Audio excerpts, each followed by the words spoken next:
ఒకప్పుడు తెలుగు సినిమా అంటే తెలుగు రాష్ట్రాలకే పరిమితం. భారీ హిట్ అయిన ఆ విజయాన్ని ఆంధ్రప్రదేశ్, తెలంగాణ బాక్సాఫీస్ కలెక్షన్లతోనే కొలిచేవారు.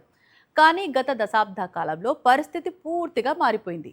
ఇప్పుడు ఒక సినిమా విజయం అంటే కేవలం తెలుగు ప్రేక్షకులు మాత్రమే కాదు, హిందీ బెల్ట్, తమిళనాడు, కేరళ, కర్ణాటకతో పాటు విదేశీ మార్కెట్లోనూ ఎంత ప్రభావం చూపించిందనే అంశం కూడా అంతే ముఖ్యమైంది.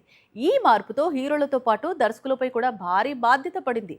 పాన్ ఇండియాకు అప్గ్రేడ్ కావాల్సిన పరిస్థితి ఏర్పడింది. అందుకే ఎన్టీఆర్ చిత్రంతో త్రివిక్రమ్ కూడా పాన్ ఇండియా మార్కెట్లోకి అడుగు పెట్టాడు. గతంలో హీరోల మార్కెట్ సినిమాను ముందుకు నడిపేది, కానీ ఇప్పుడు దర్శకుడి బ్రాండ్ కూడా అంతే కీలకంగా మారింది.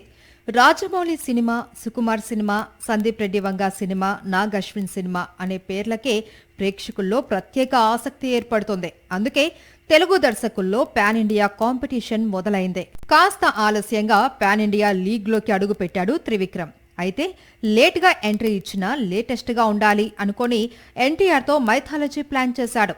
కెరియర్లో మొదటిసారి పాన్ ఇండియా సినిమా తీస్తూ పూర్తిస్థాయి పౌరాణిక నేపథ్యం ఎంపిక చేసుకోవడం ఒక సాహసమనే చెప్పాలి.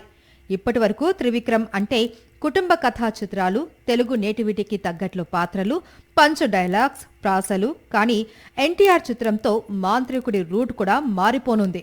ఇప్పుడు తెలుగు సినిమా బడ్జెట్లు 300 కోట్ల నుంచి 1000 కోట్ల వరకు వెళ్తున్నాయి.